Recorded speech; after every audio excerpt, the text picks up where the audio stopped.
Welcome to our channel. We're just starting? Yeah. You don't want to warm up or anything? Yeah, I'll start. We'll warm up.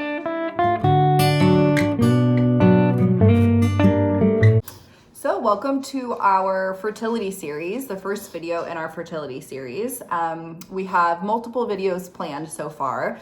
This first one, we kind of just want to do an intro to the series, really, and talk about where we started with our fertility journey. I don't think journey's the right word. I know, we watched a video the other day about not calling it a fertility journey, calling it a trek, because it's literally a trek. It's not just like a lovely journey through some field of flowers. Like, it's tumultuous. It's been like three years in the making. Yeah, it's like hiking. Is that right? Hiking Half Dome. It's like 3 years in the making. Really? Yeah, at least. So, spoiler alert, obviously, like you'll know from our last video and the fact that we even have a fertility series, we're deciding to have a baby. We kind of want to go back, though, to maybe, was it 2018 or? 2019. 2019. March 2019. Yeah, we decided, or well, you kind of more or less decided. I woke up one day and I was ready to have a baby. I was 40. Your clock was ticking. Was I 40? I was 40. 40 or 41. 40, yeah. I was 40. Yeah. I was 40 years old. I was ready to have a baby. And that's all I could think about. And I told her this. I don't know if I even really gave her much choice. I just said, this is what I want. This is what I want to start doing. I want to go to the doctor. I want to get tested. And I was like, oh, yeah. Shit. Like, I always knew that I wanted to have a kid, and that we talked about that when we first met. We talked about everything, obviously, under the sun. But we knew, like, one day we would want to have a kid. But when she brought it up, I was like, she's very creative and free and sometimes, without this being negative, I don't think things through much. I just, when I want something, I do it. She can be lofty, yeah, and I'm very like practical, realistic, pretty black and white. There's not a lot of room for gray area. I was like, oh shit, like we only live in a 1-bedroom house. We don't have the money for this. How are we gonna do this? I didn't care. We want to buy a house. We want to buy a van. We want, like, how are we gonna do all this? So I immediately kind of I entertained it and we went along with it. Sorry to interrupt. You can go back to what you were saying. No, that was it. I woke up and I said, I want to start doing this. And she went along with me. We went to UCLA. We started doing testing for myself. She had some diagnostic testing done at UCLA. And that includes usually blood work, an ultrasound to take a look at your ovaries and to see how many follicles are in there. Follicles show the amount of eggs that you have. So let's say your left ovary has 4 follicles, your right ovary has 6 follicles. You have the ability to produce 10 eggs. You cannot increase the amount of follicles that you have. The only thing that you can increase is your egg quality. What blood work really looks at is your levels of egg production and your levels of egg quality. And it's not super specific in terms of the hormones that they test for. It's not a black and white answer of, great, your quality is this and it's going to stay that way. There are things that you can do to increase your egg quality. So in her initial diagnostic testing, we tested for an FSH, which is your follicle stimulating hormone, and your AMH, which is your anti-Müllerian hormone. My AMH was 1.1, which at the time was okay. My doctor told me, this was January of 2019, that I was still okay. I was 40 years old. It wasn't great, but it looked good. It was a touch low, but it was still okay. It looked promising. And then my FSH, I think was, 8.6? And that I think was okay. It was in a good, healthy range. Yeah, so your range for FSH is between 1.5 and 12.4. So that at the time was perfect. Yeah. Normal range, and these are like normal ranges. AMH is supposed to be between 1.5 and 4. So you being at 1.1 was technically under, but wasn't like drastically under. And at the time, like the most important thing to you is you wanted a biological child. I did. You didn't really care about carrying necessarily, But I had no desire to carry. I had no desire to carry. Whatsoever. I was just going to do it because I wanted to have a biological child. I really wasn't one of those. You wanted a baby soggy. I wanted a little baby soggy. I'm an only child. I just found out only a few years ago that I have an adopted. Not even a few years. Sister. I mean, she's my biological sister who was adopted back in 1965. So yeah, I just found out about that. I found her a couple years ago.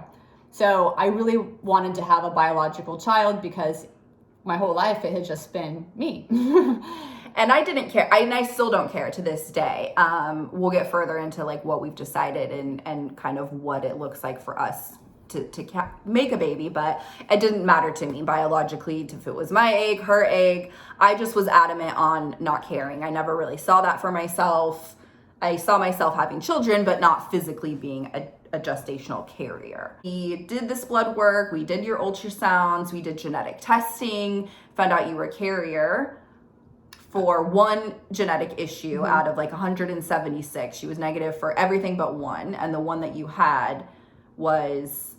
It's a kidney thing. A kidney thing, yeah. Polycystic kidney disease or something. I don't have that, I'm just a carrier for autosomal recessive polycystic kidney disease. And exactly, carrier doesn't mean you have it. However, if the donor we were to choose, if he had it, then that increases your chances drastically for your baby to have whatever you two are carriers for. So that's why it's really important to do genetic testing on top of all the regular fertility diagnostic testing, because we're choosing, that is the blessing in disguise. Like we're able to kind of choose and make sure that we have the best genetic chance for our child to be, chromosomally healthy, genetically healthy, which are the two most important things. Yeah. Right? And the long and short of it at the time is I became borderline obsessed about having this little baby soggy. That's all I could think about. I was reading books. I was on the internet. I was taking all the vitamins of prenatal. I was taking... Every day I would get a text. Or every day when we walked the dogs or cooked dinner or whatever, she would want to talk about having a damn baby. And it's not that I wasn't on board, but again, realistic, very practical, very black and white, lofty, creative, wants to do something, wants to do it now. I was really reserved about it. And there were a couple discussions that we had because it made you feel some type of way. It made you emotionally, affected you emotionally. Yeah, I'd come home and I was so excited to talk about it, and she would I could tell, she's like, we don't have a second bedroom. We don't have the money. And I'm like, we're never going to have the money to have a baby. Sorry. No one's ever ready. Bentley's tinkling around the floor if that's what you hear, his nails. But yeah, no one's ever ready. Yeah, right? I kept trying to tell her that. No one's ever ready. We're never going to be prepared. We can save as much money as we want. It's never going to happen. Cis hetero couples that get pregnant all the time are never ready. And that can just happen. And I was really stuck on this idea of right, but we have the ability to decide when we want to have a baby. We can choose to do it when we're ready. And I was ready. You're never fully ready in all the capacities that you want to be ready. As long as you're emotionally ready, that's what's most important. Yeah, and I was very, very much emotionally ready to have It took me years to arrive at that decision. Kind of fast forward a little bit, we went back and forth. Well, we got engaged in May of 2019, so that was that later on in that year. And we basically looked at each other and almost at the same moment said... The day we got engaged, I think, that morning we were at breakfast. Yeah. And I don't know what came over me even then. I was like, I don't know if I'm ready to have a baby now. I think we just got engaged and we should take this time and enjoy each other.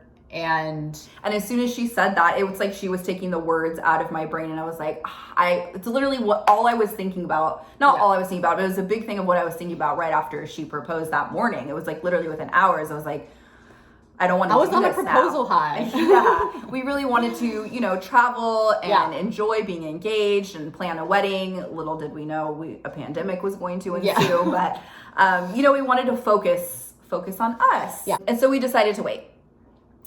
And then that was May of 2019. Well, actually the end of the summer of 2019, it really hit us that we wanted to move to the Pacific Northwest. Yeah, a lot of things hit us. A lot of things come to us and we're like, yeah, that's a great idea. Let's do that. Yeah, and we decided to move to Portland, and we took a couple trips up here. I had to wait for a transfer with my job, which luckily that worked out for us.